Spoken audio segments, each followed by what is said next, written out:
Good evening, happy Friday. Let's do some exercise. Let's see.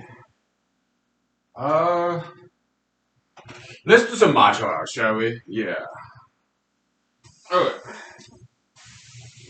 So let's practice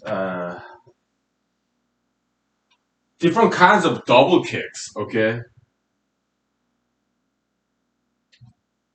So first, easiest first. Easiest thing. Yeah, front kick. This single front kick, right? Double front kick goes like this. You jump, right? And you, okay. All right. Yeah. So that's double front kick. All right. Well, you there are different kinds of front kick, right? There's front kick that's kind of like a sideways, like this, right? Right? Okay. You can do double, right? Right? Right? Yeah. The other way. Okay. Now, you have also pushing front kick, okay? So, like this, right? Okay. So, and you can do double, right? Okay. Now, oh, it's getting hot. Great exercise, right? Side kick, right? Side kick. Yeah. Right. Yeah. Now, if you do double, goes like this. Okay. Whew. That's pretty much it. We'll take 5 minutes, right? Yeah, you don't have to do too long exercise. Just a couple of minutes, right? But every day, right? Alright. Ah.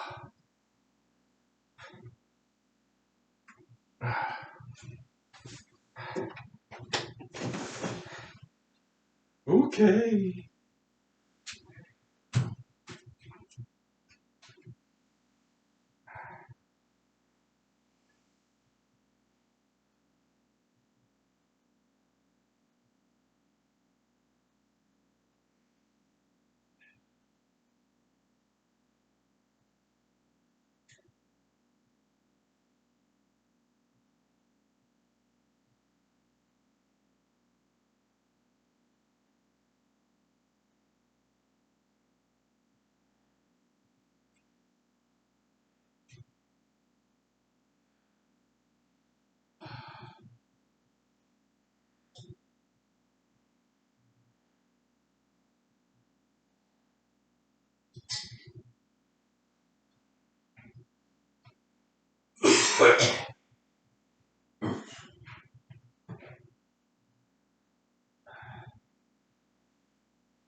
All right.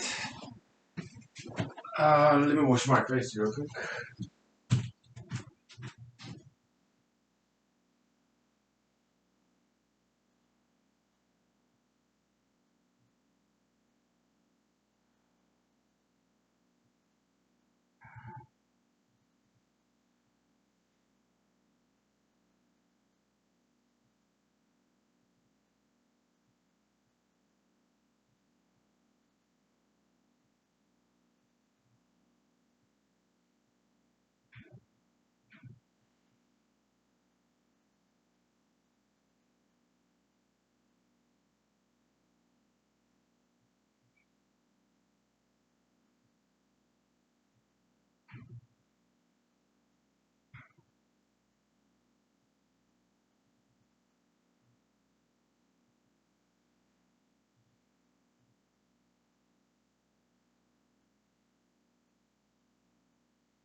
Okay, so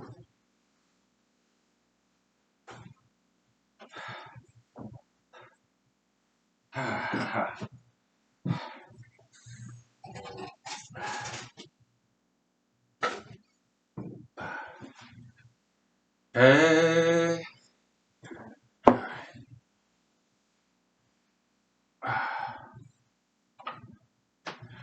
yeah, happy Friday, everybody. Happy Friday, and yeah, I did write after work. Yeah, so came home and I wrote about 2 pages. Basically, the mapping between from the set theory called model to Cartesian coordinate. Okay, so that kind of mapping. Um,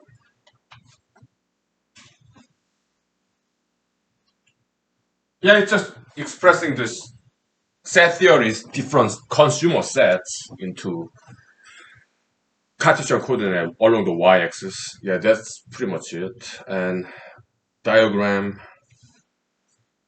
explanation. Yeah. Little by little, yeah, this paper is being done so far, like 25 pages, something like that. Yeah, I think it's more than that, but it's going pretty fast. Yeah. So yeah, happy Friday, and um,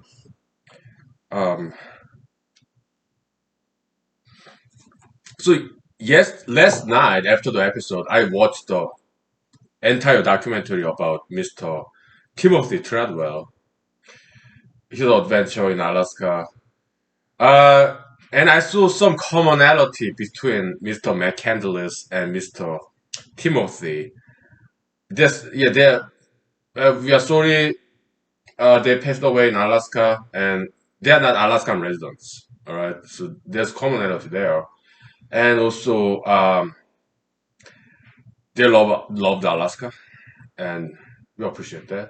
I live in Alaska. Okay, I'm an Alaskan resident. Yeah, we appreciate that. They come here and spend their money. They love Alaska, so we appreciate that. And uh, So they love this wilderness, wild Alaska. That's what they were very intrigued, which we really appreciate as Alaskans. Okay, so yeah, I mean that's what one of many reasons why people come to Alaska to live here or as a tourists, right? Because wild nature. Okay. Mhm. And both Mr. McCandless and Mr. Timothy, they both like a little bit rebellious spirit. All right. Um, they don't want to conform to the normal established track of life. Okay. Mr. McCandless, well, he had very few money, so basically he hitchhiked his way to Alaska, all the way to the town of Healy. I think that's the name of the town. Okay, so I think it's north of Denali. Okay, about halfway between Denali National Park and Fairbanks. Yeah, I've been to that town, Healy. Okay, it's a very nice town. Yeah, I stayed one night there when I was going to Fairbanks. This is long drive to Fairbanks. Okay, from here because I drive very safely. I drive slow. Okay. Yeah, he texted me more in quite a long time. I've been to Fairbanks once. Okay. Hey, beautiful town, Fairbanks. Yeah. So, but when it comes to Mr. Timothy, I'm not sure how he funded his traveling. Okay. For 13 summers, he came to Katmai National Park to see bears, to interact with bears. I'm wondering how he made money.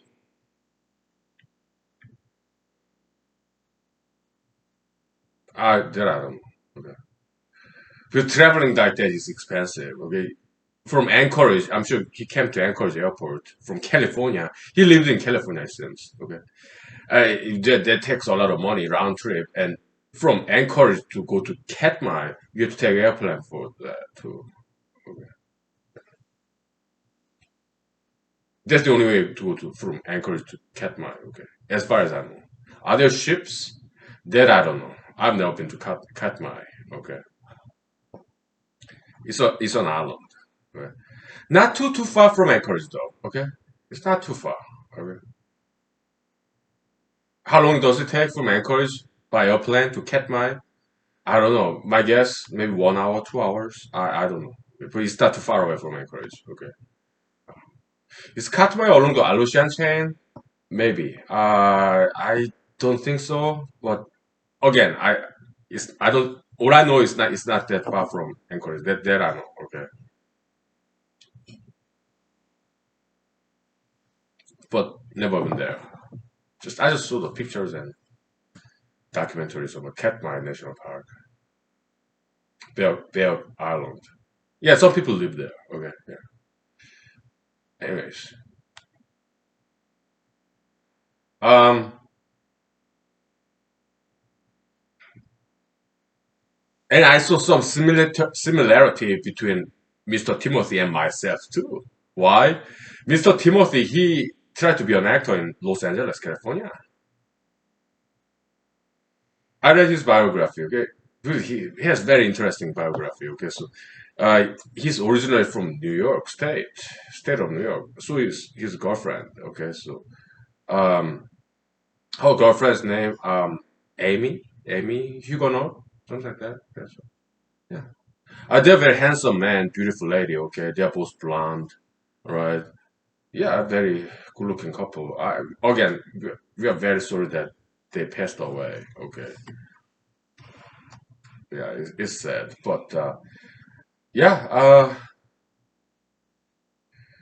So in the documentary, I watched the whole documentary. I think it's 1 hour, and 40 minutes or something yesterday. It was fascinating documentary. Okay, it was very well made by German director, very well known documentary filmmaker from Germany. Okay, so he also made some other very famous documentaries. Okay, and he made documentary about Antarctica.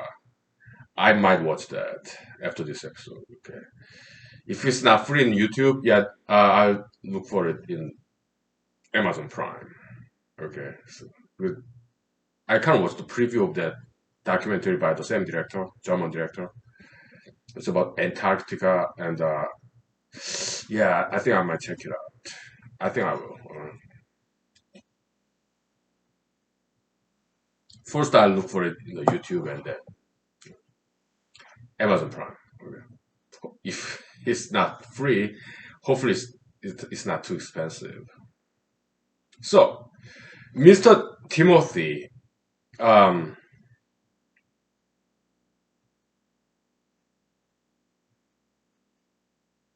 what's the similarity between he and me?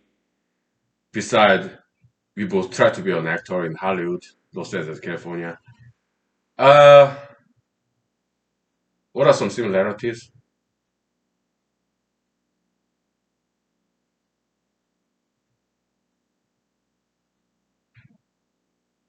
Well, he tried to be an actor in Hollywood. I did too. Okay. He came to Alaska, but as a tourist. He didn't live in Alaska. He lived in California, most like Los Angeles. I don't know. But during the summer, he 13 summers, yeah, he traveled to Alaska and he went back. Me, I came to Alaska to live here, like 5 years ago. Okay, so yeah, he was kind of rebellious a little bit. Am I rebellious? Well, not the same way he was. The way I'm rebellious is more like in science, economics. Well, but it's not exactly rebellion. I mean, we acknowledge those prior scientists, like we are talking about, or philosophers, whatever. Okay, Alfred Marshall, Sigmund Freud, Albert Einstein, Karl Marx. They ask the right questions. We acknowledge that, and we appreciate them asking the right question. Also, the jurist Lawrence tribe. Okay, they asked the right questions, but their answers were wrong. So we are correcting it. That's not exactly rebellion. It's more like evolution, development, advancement of science and knowledge. That's not exactly rebellion, but it kind of looks like rebellion though. Okay? Because those are very well established theories. All right?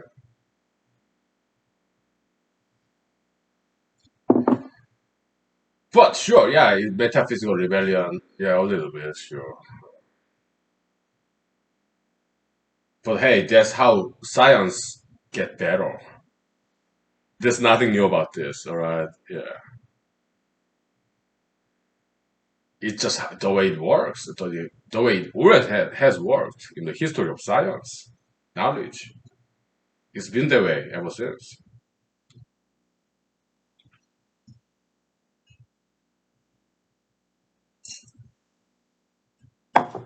So yeah, we were trying something new, right? In all these papers that we're writing, but it's not that new. They kind of departure from the previous era, the established knowledge set, departing from that, it's been always that way. The history of science, okay, it's been always that way. All those people we mentioned, Alfred Marshall, Einstein, Sigmund Freud, Karl Marx, they also departed from their previous generation. They tried something new, right? Yeah, we're doing the same thing. They are our previous generation who departed from their own previous generation. Okay, so it's just the way it works, right? Yeah.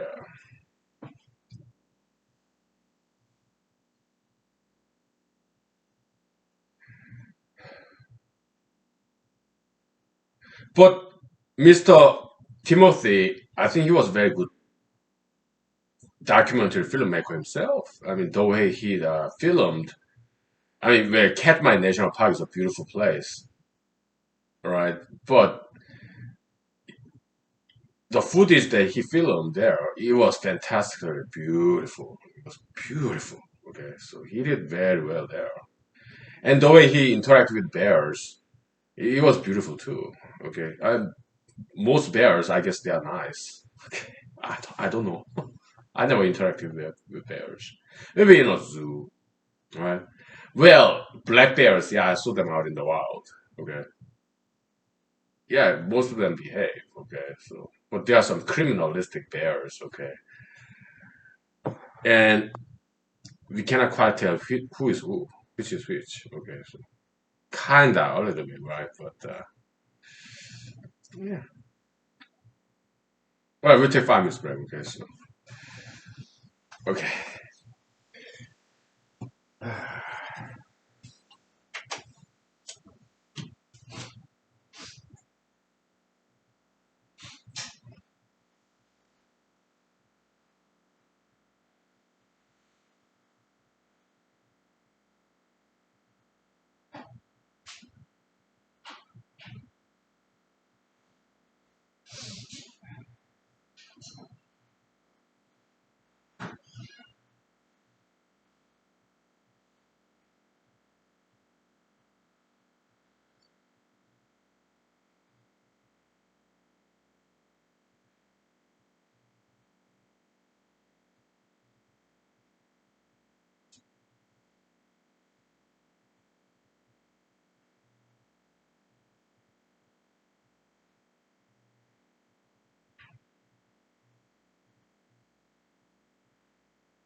So I think the director's name is Mr. Director Her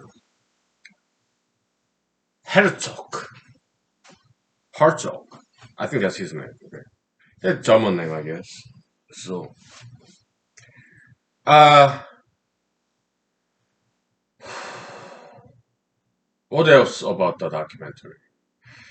So I read with such a fascinating story, Mr. Timothy, his biography in the Wikipedia, also the Wikipedia article about this documentary, Grizzly Man. Okay. So Mr. Timothy, I think I mean, the way it's described in the documentary and also Wikipedia articles is that he stayed until October, that last trip to Katmai National Park. Uh, but although 12 summers prior, he only stayed until like maybe August, just during the summer. Okay. But this particular, the last trip he made in Katmai National Park is that he stayed until October. And they say that's very dangerous because just before they go to hibernation, bears are desperate, right? So the last bear that he filmed, it was big male grizzly, well, coastal brown bear, same thing, pretty much. But Katmai bears, they're big, they're bigger than mountain grizzlies. Okay, so but they're very well fed with salmons. Okay. But this particular year, they say there was some drought, so fish was rare. And let me refill this.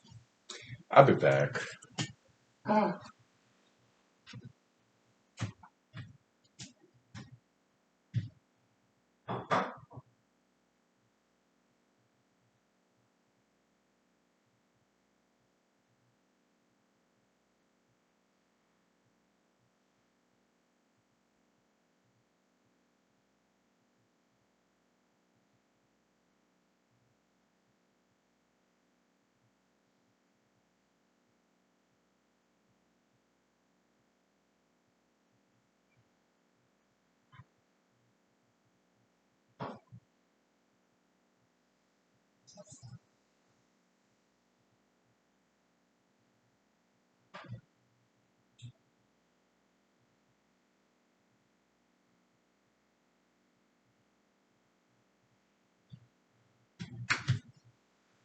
Okay, so well, let's take a break from that bear story. Okay, yeah, in the X File, they say in the what the ghosts who stole Christmas, that episode in X File, this the lady said, what's our lady's name in that X File episode? I mean, I guess X File writers they study some Western literature, so very smart. Okay, so the lady said, I think her name is Lydia. Okay, yeah, the lady said the ghost. Okay, yeah, romance is forced to go. So when it comes to about a month ago, 2 months ago, for a period of 1 month, anti-Asianism, right? Yeah, romance was forced to go. I didn't know. Okay, the way some ladies in the supermarket that I find attractive, young ones, the way they look at me was very different, very cold, hostile. So I tried to make some eye contact. Okay, so yeah, I'm a man. Okay, yeah. Then they didn't like it. Okay, so okay, romance is the forced to go. Okay, when the hard time comes. Okay, I didn't realize that at that moment, but later on, yeah, kind of realize. Okay, that's what's going on. Anti-Asianism. Okay, but at the same time, if I might add, romance is forced to come as well. Okay, after 1 month of anti-Asianism. Okay, uh, like a couple of weeks ago, okay, there's some kind and generous ladies who gave me very kind and generous look. Okay, so I was like, okay. Later on, I kind of realized that okay, Asianism is over, right? So, okay. Yeah, at least to me, it's over. Okay, so yeah, no more anti-Asianism I'm experiencing, so it's gone. I'm kind of glad that I experienced this. Okay, because yeah, like it or not, it's part of American experience, right? Yeah, they pick on all different races, including whites. Okay, yeah. So, anyways, back to Bell's story. So yeah, Mr. Timothy and his girlfriend, Miss Amy, they stayed until October. Okay, and it was drought year, so they was desperate. And the way they say in the documentary is that in Katmai National Park, all the bears who know Mr. Timothy, they went to hibernation by October. Okay. Then some stranger bears from far away, they moved in to that spot where he was camping. Okay. And Mr. Timothy recognized that. And he was very aware of this situation where the kind of bears who does not know him, the kind of bears who have never interacted with him before. Okay. He recognized that kind of situation. Okay. So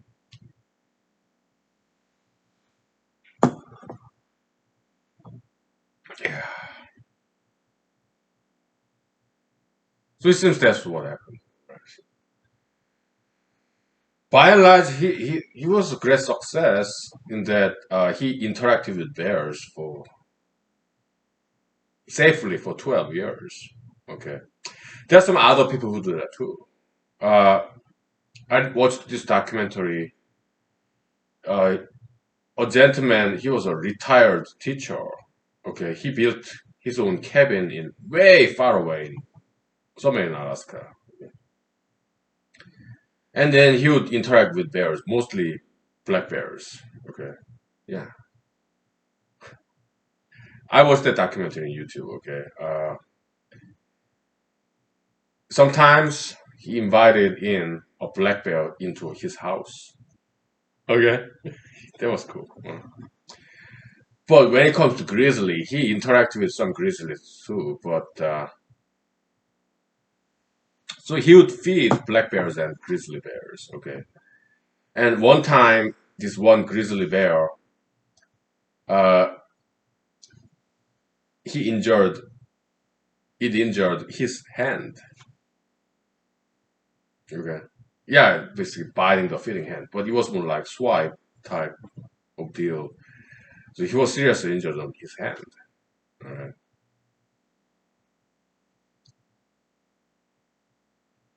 There's also some Canadian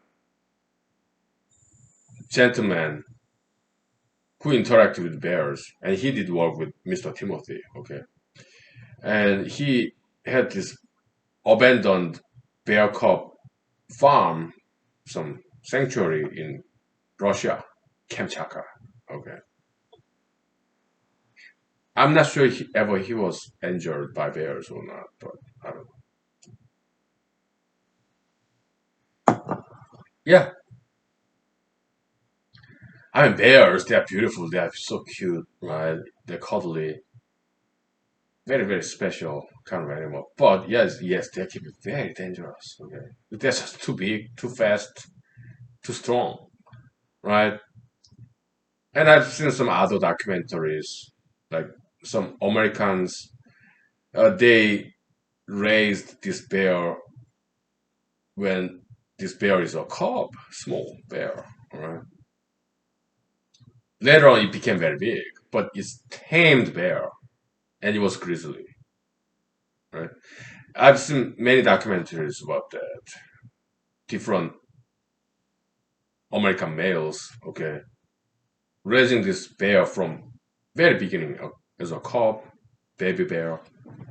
Later on, it became really big, bigger than themselves. Okay, but they are tamed bears, but still they can be dangerous. Okay,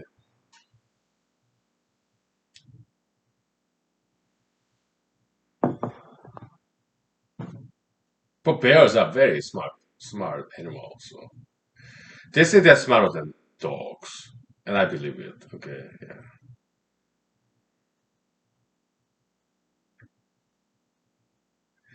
In Alaska, we also have moose. They kind of look halfway between cow and a horse, right? Moose have very long snout, just like horse, long face, right? Yeah. Halfway between the cow and horse. They are pretty big too. Alaska moose, right? Yeah. I love moose. I love animals, but I'm not against hunting though. Well, there's difference between. Well, Mr. Timothy, he was against poaching. I'm against poaching too. But when it comes to hunting, it is regulated, state law or federal law. Okay. Yeah, there are federal state agencies who monitor the population of wild animals. Okay. And hunting license money go to the governmental agencies. It's good. Okay. I'm not against hunting at all. Okay? It's just that I don't hunt. Why? It just takes too much work. Okay. After you hunt this animal, you have to skin it, right? Oh my goodness. I appreciate people who do that. It's great. Okay. Because some from friends of mine are hunters. When I was in Texas, yeah, they hunt wild pigs, boars, right? Fantastic. In Alaska, yeah, they hunt bears, they hunt moose, caribou, right? Yeah, they are my friends and they're great because some of them give me hunted meat and I love it. They're fantastic meat, okay? Hunting and fishing, okay? So, right, that's great. Legal licensed hunting is fantastic, okay? So, but I don't hunt or fish myself. I used to fish, but it's just too much work.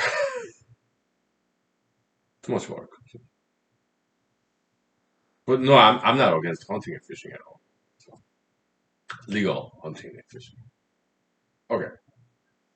We'll take 5 minutes break, okay? So okay.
Okay. Yeah, it's not too bright, right? Yeah, we just leave the curtain open like that. But so yeah, my weakness, Cheetos. Cheetos is my weakness. Okay. I have this bag of Cheetos. So salty and cheesy, corn chip. I love Cheetos. Yeah, that's my weakness. Okay. Anyways, uh,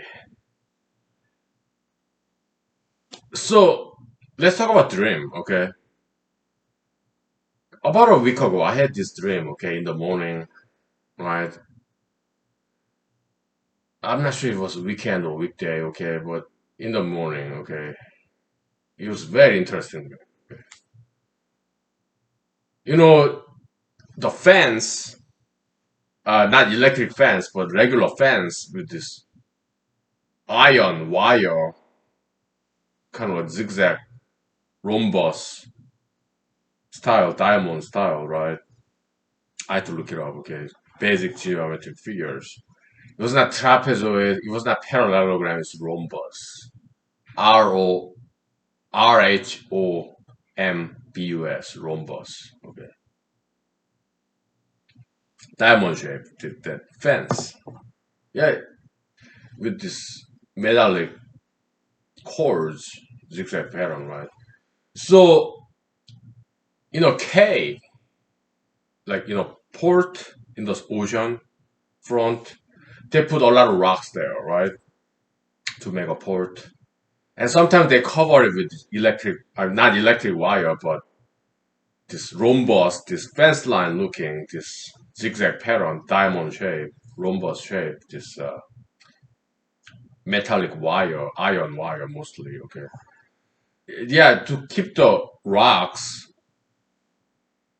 in situ, on location, okay? They want to keep the rocks there, so sometimes they cover it with this uh, metallic wires, okay? And I was driving on top of that in my dream. Yeah, there are rocks, right? So it's angled like 45 degrees or 30 degrees angle. There are rocks, and then there was this metallic kind of like fence, right? Kind of like fishnet rhombus to keep the rocks in place. Yeah, some K port harbor, they do that stuff, okay, to keep the rocks in place. Okay. So in my dream about a week, 2 weeks ago, I was driving on top of that. It was angled, like 30 degrees maybe. Okay, I was driving. Right? And then I saw over my windshield very clear blue ocean water, or kind of filling in. I was driving in this angled K covered with rocks, harbor, right, ocean front. It was angled like this, and there were rocks, and there were these metallic wires to keep the rocks in place. And I saw as I was driving, angled, right? I was like driving like that, okay, on top of that K. And I saw this beautiful, clear blue, emerald blue, greenish, cyan, this blue slash green, clean ocean water going up between rocks. I was like, oh, okay. Is it another tsunami dream? Sometimes I have tsunami dream. Okay, so it was rising. Sea level was rising. Okay, so but oops, whatever. So I kept on driving, and then this iron wire covering of the rocks, it started to flip, and my car started to flip too. Okay, so, and it went upside down, and then my car sank upside down in the ocean, out in the sea. not too far away from the coast, seashore, but still, my car went under the water in my dream. Okay, and the water started coming to my car. I was like, so my car was running out of air, right? So my car is under the water in this dream. But somehow my car in my dream, it has oxygen tank. Okay. In the beginning, but you know how dream goes. It's very unrealistic things happen in the dream, right? For a while. So I'm inside my car under the water, right? There's small modicum of air in the car, but there are a lot of water in the car too. So I lift up my car with my two hands and I start walking on the seafloor toward the coast, seashore. Okay. So I was doing that for a while and then later on it transitioned smoothly to me having an oxygen tank. Okay. But I did not wear any diver's goggle, so I could not see very clearly. Okay. So I fumbled around and reached out and grabbed this metallic fence line that used to be this covering of the rocks. Okay. K, harbor rocks. Okay. So yeah, okay. So because I was not seeing things clearly because I was under the water, seawater, and I didn't have diver's goggle, but I did have oxygen tank somehow in the dream. Okay, so I grabbed the fence and okay, this fence there used to be this covering for the rocks. Yeah, yeah, it will lead to my over the water if I walked long enough toward the seashore. Okay, and I did. Okay, then I went over the water. Okay, and I saw some people, the seashore. They were looking at this tsunami. Okay, water rising. Okay, but they were safe there. Okay, okay. So I went over the water and went to the stairs, wooden stairs, and it was a restaurant on the seashore, Ocean Beach kind of restaurant. Right. I walked up the stairs. Okay, it was a restaurant. There was some dinner party, maybe some wedding reception. I don't know. Okay, but I guess there's some kind of dinner party in the restaurant, kind of resort place, oceanfront. Okay, and I recognized some people there. Okay, so, yeah, and they asked me. Some of them asked me. Okay, a gentleman, what happened to you, man? I was like, nothing, because I was soaked in seawater. Okay, and then I went to the restaurant because I knew that restaurant in the dream. Okay, it's dream memory, right? And looked around, and I was looking for my jacket. I was like, okay, my car is under the water, so I don't need my car keys, but where's my wallet? Did I leave my jacket? Is my jacket with my wallet in? Is it still in that under the water car? Or is it somewhere else? So that was the dream, okay. How interesting. But it was in America in this dream, okay. So sometimes in my dream I'm in Korea, South Korea, South Korea. Okay. Sometimes in my dream I'm in America, okay, but that dream was in America. Okay. Where in America? I think it was in Alaska, okay.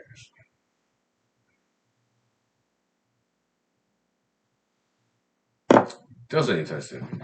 Some another well nowadays I don't quite nowadays somehow dreams some nightmares dreams as tsunamis. Okay. Yeah.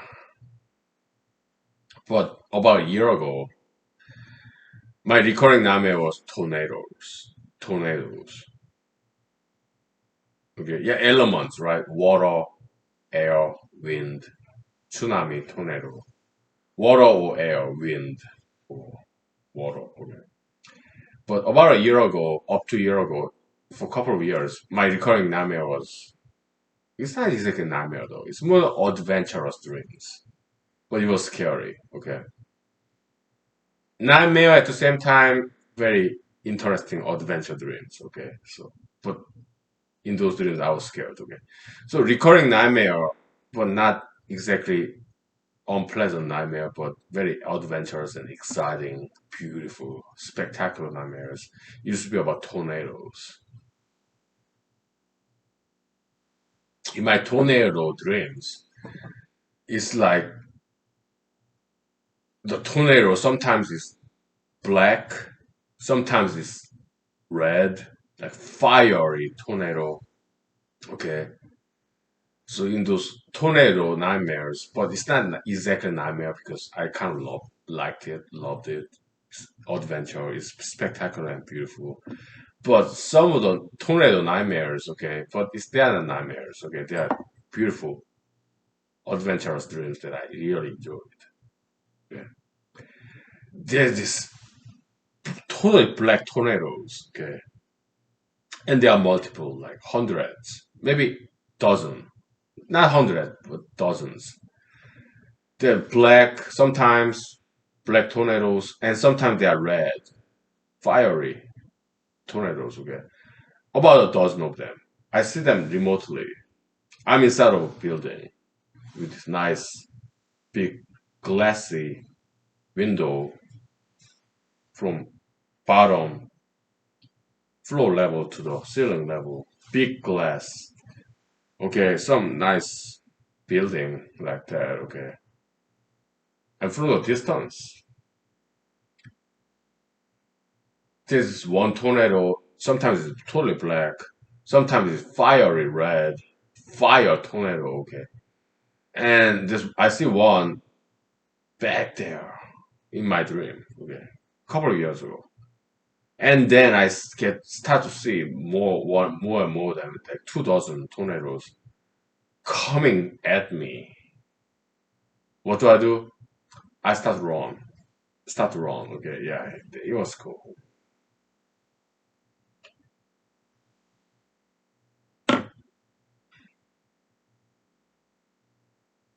Hey, we are not being racist here. Okay, so just color of the tornado. Sometimes it's black, sometimes it's red. We are not being racist here. Okay, we're just describing color of tornadoes in my dream. Okay, so they're beautiful. Okay, so it was not exactly nightmare. Okay, I enjoy those dreams. Okay, so adventure dreams. Right. Again, we're not being racist here. Okay, we love all races. Right. We're just describing the color of those tornadoes in my dream that I had like a year ago. But another recurring nightmare. Yeah, me in a school, forgetting, having forgotten, registering these difficult science classes or some other classes, maybe social science or mathematics. I forgot about it. I didn't study. I didn't attend the classes.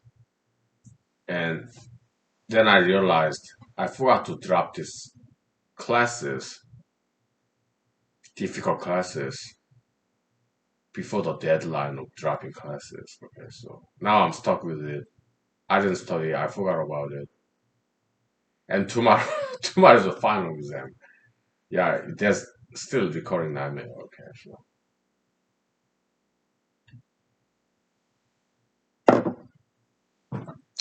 not exactly nightmare. It's hilarious comedy. Okay, and another recurring nightmare. Yeah, dirty bathroom, filthy, gross, dirty bathroom nightmare. Yeah. I still have that kind of nightmares. Okay, so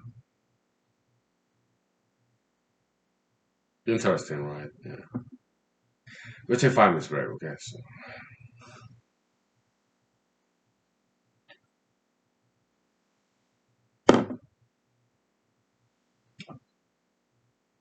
They're interesting dreams. Okay, we take 5 minutes. All right.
Okay, story time, right? Yeah. So, um,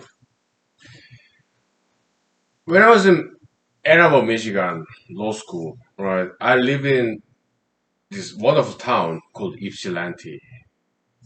Yeah, I guess there's come Greek settlers who named the town Ypsilanti. There's very much Greek, right? Yeah, but you're like 20 minutes away from Ann Arbor, Michigan Law School. Okay, so I got a one-bedroom apartment in Ypsilanti, Michigan. It was 2013 to 2015. Okay, 2 years there. Right? Yeah, it was mostly African American neighborhood. Okay, and they're fantastic neighbors. Okay? Very good neighbors. Right? So, okay, so your apartment complex, I got one bedroom apartment there. Okay, so and what I remember is this. Okay, so it's apartment complex. They have some lawn. Okay, there are some walls. Okay, who dig the ground under the ground walls. Okay, yeah, I've never seen a mole, but it was a mole mound. Right, they were there. Right,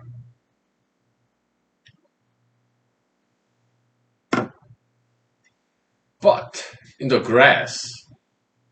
Okay, there was some morel mushrooms. Okay,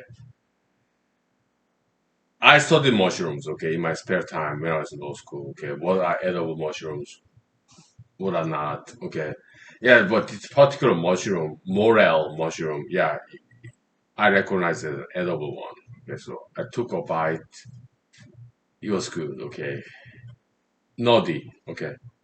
A little bit, you have to wash it, right? Because it has some dirt in there, sandy a little bit. Yeah, yeah, the soil, okay, you have to wash it very well, okay, but it's kind of nutty taste. It was good, okay. Morel, they're good, okay, so, yeah. In and around apartment complex in Ypsilanti, Michigan, 20 minutes away from Ann Arbor, Michigan. They also had wild grapes and wild cherries, okay. Yeah, I picked them. And grape leaves, they're edible too, okay. Yeah, I picked wild grape leaves in Michigan. Wild grapes, the berries, grapes. Okay, I ate them. Okay, after washing. Wild cherries, I ate them too, and also I put them in the vodka as well. Okay. Because I studied this botany. Okay, what's edible, what's not. Okay, so wild foraging, it was good. And also they had wild carrots in Michigan. In and about Ann Arbor, Michigan. Okay, wild carrots. You have to be very careful. Okay, because wild carrots. Okay, yeah, the flowers, sometimes it can look like some poisonous species. There are some poisonous plants. Okay, so you have to be very careful, like hemlocks. Okay, so, but I studied botany. Okay, I studied what's edible, what's poisonous. Yeah, I could tell distinction. Okay, so wild carrots. Yeah, I harvest some of that, the roots. Okay, it was good.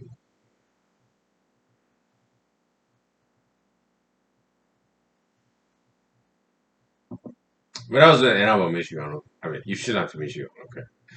Yeah, I did fish. Okay, I did catch some white bass, large mouse bass, small mouse bass, but I didn't eat them. Okay, because they're kind of dirty. Okay, so it's Ann Arbor, Michigan, Ypsilanti, Michigan, Detroit, Michigan. Okay, yeah, but Detroit, Michigan, great town, motor city. Okay, Motown, right?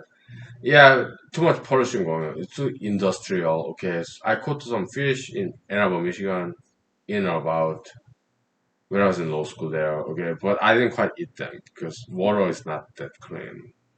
Too metropolitan. Okay. But way back, but there was law school days in Michigan. Okay, way back when I was in Wisconsin, Madison, Wisconsin, Lake Monona, Lake Mendota. Okay, I fished with license. But sometimes I didn't. So I got some ticket for fishing without license. Okay, like once, alright. So, because I'm a poor, hungry undergrad student majoring in computer science, so I did fish without license. Okay, I got caught. Right, I paid a penalty. What, $100? Okay. Later on, I got fishing license and I fished. Okay, I caught some bass and bluegills, pumpkin fish. Okay, very beautiful fish. Mostly bluegills, sometimes pumpkin fish, sometimes bass. Okay. Lake Mendota, Lake Monona, Madison, Wisconsin, when I was doing undergrad. Okay. Yeah, during the weekend. How I would I fish? Yeah, I have to chopstick, right? And then this fishing line tied this knot of this metallic hook. At the end of the hook, cheese or spam, tuna, whatever. Okay. Yeah, just up and down. Okay. And Mr. Frank Lloyd Wright. Yeah, his building was there. It was like Lake Monona, Mendota, something like that. Okay, so, yeah, beautiful building. Okay, Frank Lloyd Wright, American architect, huge fan, very experimental, postmodernism. Right. So I fished there with this fishing line, wound up these chopsticks, cheese or spam as a bait. What? With some breadcrumb. Okay. Yeah, I got bluegills, right? Yeah, there's so many bluegills, so there's no limit as long as you have fishing license. No limit, okay? As many bluegills as possible, yeah, you can take it home.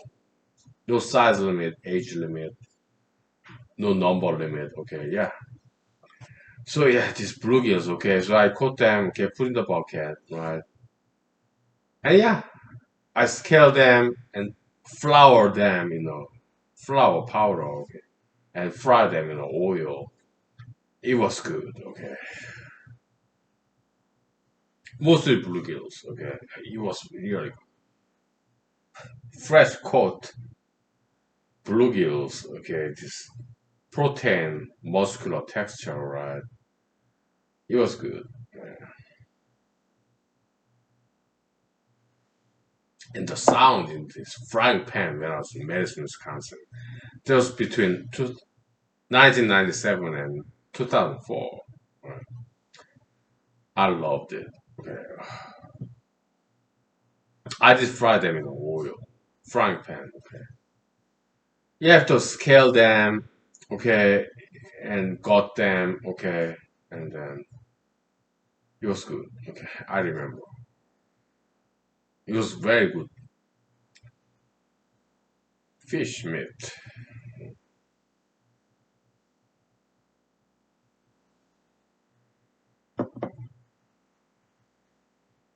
Yeah.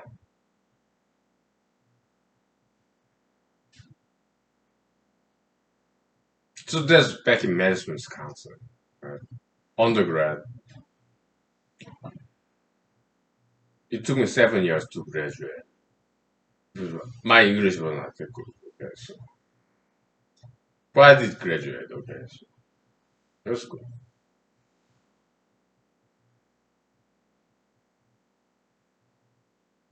Yeah.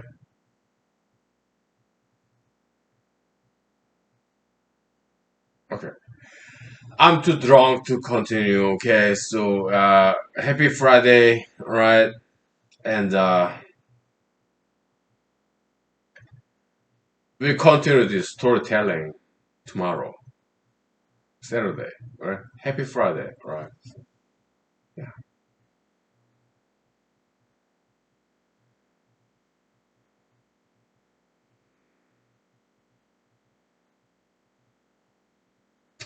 So I had my dinner. What's in the dinner menu?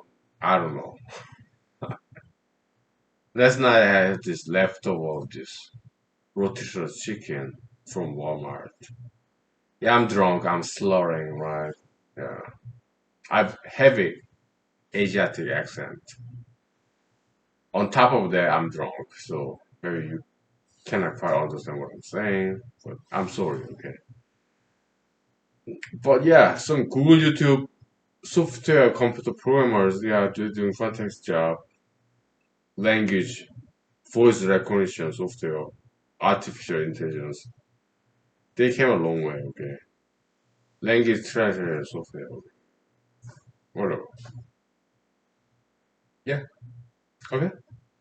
So I'm gonna look for this Mr. Director Hell Heart Jokes documentary about Antarctica. Okay, so yeah. What's in my dinner menu? Well, I figure out something. Okay, I eat something. Okay, yeah. But this physical diet, metaphysical diet, yeah, it will the document. By the way, I forgot to tell you. Yeah, diet of worm. Mr. Herr Martin Luther. Okay, diet back in the days, old English. It means a trial. The diet of worm. I thought so. Hey, Mr. Martin Luther. Religious revolution, reformation, Protestantism. Was it his punishment to eat the worms like moles under the ground moles?